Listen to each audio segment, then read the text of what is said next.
In today's video, I'm going to teach you how to charge GST on Shopify.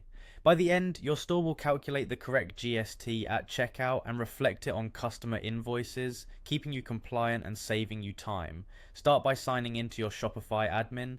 Make sure you're using an account with permission to manage taxes, because this setting affects how your store charges customers. Once you are in the admin, look to the bottom left and open settings. This is where all your store-wide controls live, including taxes, payments, and shipping. Inside settings, select taxes and duties. This page centralizes your tax configuration across regions. Shopify organizes taxes by country or region, so you'll set up GST for each place where you're registered and required to collect. Next, choose the country where you're registered for GST.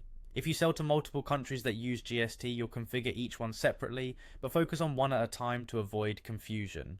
Selecting your country tells Shopify which rules and rates to reference when calculating tax. Turn on the Collect Tax option. Enabling this instructs Shopify to apply GST at checkout based on your customer's shipping address and your product tax settings.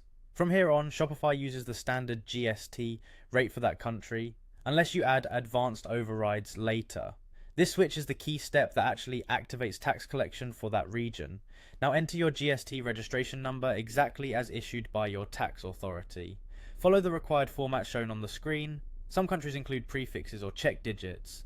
Make sure the business details in your Shopify store match the registration on file, as mismatches can cause issues with invoices or filings. If you're not yet registered, leave this off until your registration is approved. Collecting GST without a valid number can create compliance problems. When you've entered the number, click Save. Don't skip this. Changes aren't applied until you save.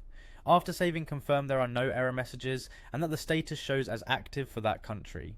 A couple of quick tips to ensure everything works as expected. Make sure the charge tax option is enabled on taxable products so GST can apply. Confirm your store currency and address are correct in settings, and review whether your prices are tax inclusive or tax exclusive based on your local requirements. It's also wise to place a small test checkout to see the GST line appear and verify the rate looks right for a typical order. That's it.